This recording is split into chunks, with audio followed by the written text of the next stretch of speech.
蓝湛到底有多美？不需要用浓眉大眼貌比潘安来形容，要不然也不会有云深不知处山门初见时，魏婴的一眼万年，不会有藏书阁中的簪花画像和贯穿听学时期魏婴不自控的那些撩拨。少年时期的蓝湛不需要用笑容装点自己的少年气息，反而是怒目的那点情绪让他更加有了些红尘气。成年后的蓝湛目光中多了温柔与从容，平添了几分优雅与淡然，成熟的魅力如镀上了一层圣光，冷峻与温柔并存，让蓝湛寒光而生。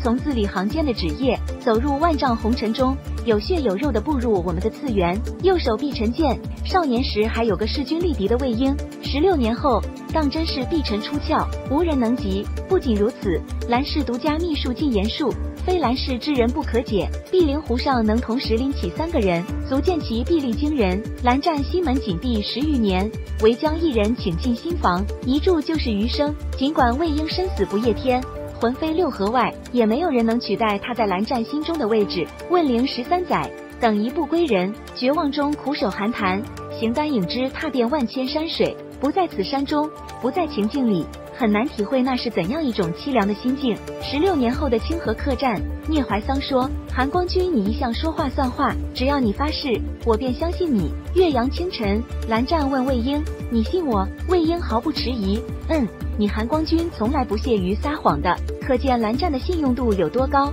与这样的人在一起，是不是可以特别放心？正因如此，这样的韩光君守在仙都的高位上，才能让世家心服口服，还江湖一片和煦平宁。只可惜万事不能两全，蓝湛终究亏欠魏婴一个千山万水，朝夕相伴。魔道祖师里面的经典语录，带给我刻骨铭心的回忆。望线一曲远，曲终人不散。我想带一人回云深不知处，带回去藏起来，终是一坛天子笑，此生不悔入魔道。